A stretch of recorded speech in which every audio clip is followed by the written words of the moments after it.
নমস্কাৰ, মই শ্ৰী মুকুট বৰুৱা এই গড়ল অঞ্চলৰে নিবাসী হয়।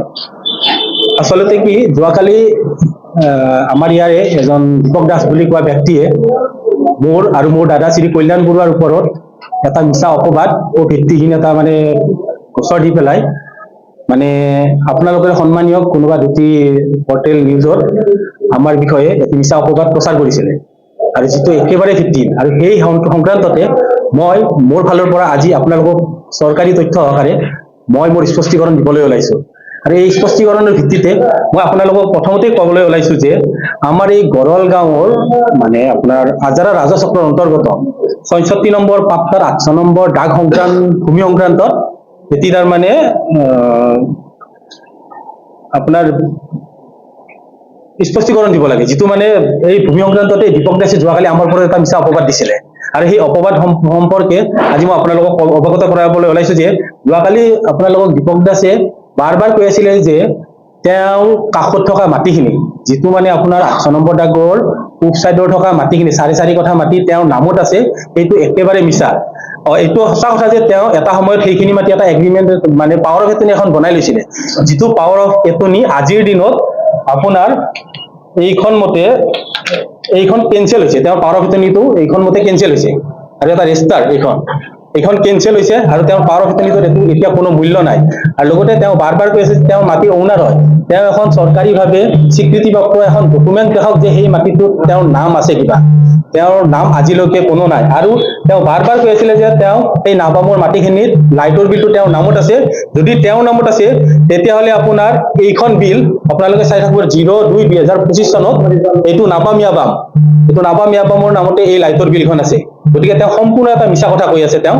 আৰু লগতে তেওঁ কৈছিলে যে তেওঁক কোনোবা আমি যোৱাকালি পৰহি ৰাতি তেওঁক আমি পিষ্টলেৰে মৰাৰ ভাবুকি দিছো, গুণ্ডা বাহিনী আনি কাম কৰা বুলি কৈছে। আমি ৰাতি কাম কৰো, আৰু আমি যদি ৰাতিয়ে কাম কৰো তেতিয়াহ'লে এই পিকচাৰ কেইখনে ক'ব আপোনালোকক এইবিলাক ৰাতি কাম কৰা পিকচাৰ নে দিনত কাম কৰা পিকচাৰ। আপোনালোকে চালেই গম পাব এইবিলাক কাম আমি দিনৰ পোহৰত কৰিছো, স্পষ্টভাৱে কৰিছো।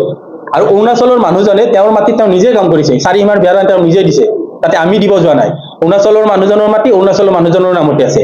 কথা হ'ল কি, আপোনালোকৰ এই মাটিৰ যিটো ৮ নম্বৰ দাগৰ কথা কৈ আছো, সেই মাটিৰ আপোনাৰ ২৩-২৮ ৰেকৰ্ড মতে তাতে মাটি আছিলে ২ বিঘা ১৫ লেচা মাটি। তাৰে আপোনাৰ ১৯৬৭ চনত ২ কঠা ১০ লেচা মাটি নেশ্যনেল হাইৱেৰ নামত চৰকাৰী কৰা হয়। আৰু সেই মাটিৰে এটা অংশ ১৪১০ নম্বৰ দাগ কাটি কৰি অৰিজিনেল পাট্টাদাৰ যিজন আছিলে খছনুৰ আলীয়ে ধীৰাজ চন্দ্ৰ দাস বৰুৱা নামৰ মানুহ এজনৰ তাত বিক্ৰী কৰে।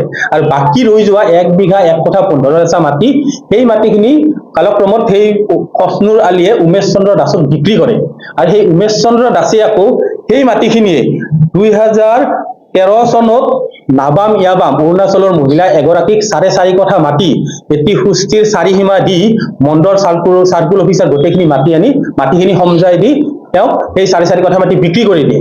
আৰু অৱশিষ্ট যিখিনি তেওঁৰ মাটি ২ কঠা ৫ লেচা ৰৈ যায় তেওঁৰ পশ্চিম চাইডত, আৰু সেইটো এটা ৪ সীমা বাউণ্ডেড কৰি পেলাই সেই মাটিখিনি মোক এখন পাৱাৰ অফ এটৰ্নি কৰি দিয়ে। যে আজিৰ পৰ্যন্ত সেই মাটিটো যিহেতু উমেশ দাস ঢুকালে, মোৰ পাৱাৰ অফ এটৰ্নিৰ কোনো এটা হেৰি নাই। তাৰ কাৰণে মই তেওঁলোকৰ ল'ৰা ছোৱালীৰ ৱাৰিছ নামজাৰি কৰি মই পুনৰ সেই মাটিখিনি মোৰ নামত এগ্ৰিমেণ্ট এখন বনাই লওঁ। আৰু সেই পাৱাৰ অফ এটৰ্নিখন মোক দিয়া পাৱাৰ অফ এটৰ্নিখন নাবামৰ পাৱাৰ অফ এটৰ্নিখন আছিলে আপোনালোকৰ উমেশ দাসে দিয়া পাৱাৰ অফ এটৰ্নিখন মোৰ হাতত আছে। আৰু সেইখন হ'ল এইখন ৰেজিষ্টাৰ পাৱাৰ অফ এটৰ্নি আছিলে মোৰ হাতত থকা এইখন। আৰু এইখন হ'ল আপোনালোকৰ ২৩-২৮ ৰেকৰ্ড অনুযায়ী এইখন কাগজ, যিটো ২ বিঘা ১৫ লেচা মাটি ইয়াতে উল্লেখ আছে।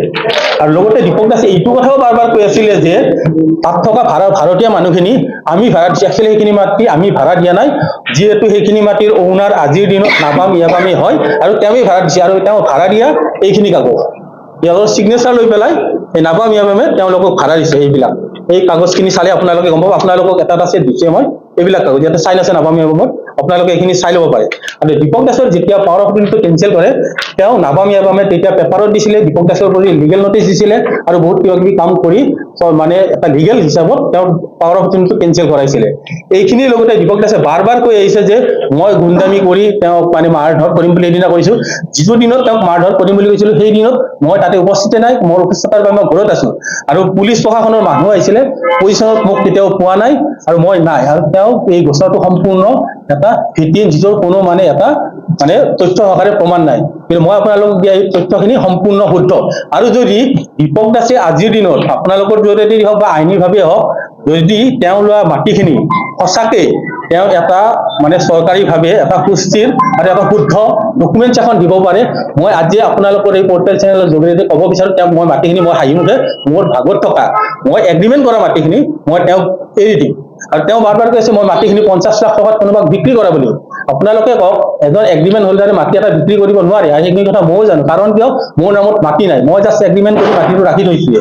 গতিকে মোৰ মাটিখিনি মই তেওঁ এটা কেছ দিছে, কেছ চলি আছে সঁচা কথা। আৰু তেওঁ বাৰ বাৰ কৈ আছে যে সেই মাটিখিনিত তেওঁ 15টাকৈ ৰায় পাইছে। এটা মাটিৰ পিছত তেওঁ 15টা কি ৰায় পাইছে? তেওঁ ইনজাংচনটো দিছে, কাৰণ মাটি এটা কাৰ্য হ'ব বুলি এটা ইনজাংচন দি থয়। সেই ইনজাংচনটোৰ বলত তেওঁ যা তা অপপ্ৰচাৰ কৰি আছে, আৰু সেইখিনি কথা কৈয়ে তেওঁ যোৱাকালি এই নিউজ চেনেল যোগে মোক আৰু মোৰ দাদাক লগতে মোৰ বন্ধু এজন আছে বুবুল দাস তেওঁক মানে অপদস্থ কৰিছে। গতিকে এইখিনি কথা আপোনালোকৰ মই আগত অৱগত কৰালো, আৰু এইখিনি কথাই মোৰ মানে সত্য কথা। এইখিনি কথা আপোনালোকক তথ্য সহকাৰে মই আপোনালোকৰ আগত অৱগত কৰালো। অসমৰ সংবাদ জগতখনৰ বাবে এক সুখবৰ। নৰূপ নহাজেৰে প্ৰায় 30 বছৰীয়া অভিজ্ঞতাপুষ্ট সাপ্তাহিক কবচ পুনৰ এবাৰ ৰাজ্যৰ মাজলৈ। স্বত্বাধিকাৰী প্ৰণীতা কলিতাৰ দ্বাৰা প্ৰকাশিত আৰু অমৰজ্যোতি প্ৰিণ্টাৰ্ছ, গুৱাহাটী কমাৰ্চ কলেজৰ বিপৰীত ফালে মুদ্ৰিত। আমাৰ ঠিকনা মুখ্য কাৰ্যালয় অসম ফৰেষ্ট স্কুল, হৰি মন্দিৰ পথ, গুৱাহাটী, আৰু অস্থায়ী কাৰ্যালয় কলিতা মাৰ্কেট, বিজয়নগৰ, কামৰূপ, অসম। মোবাইল নং 9435114666 আৰু 7002472813। Mail ID prabhatiahom@gmail.com।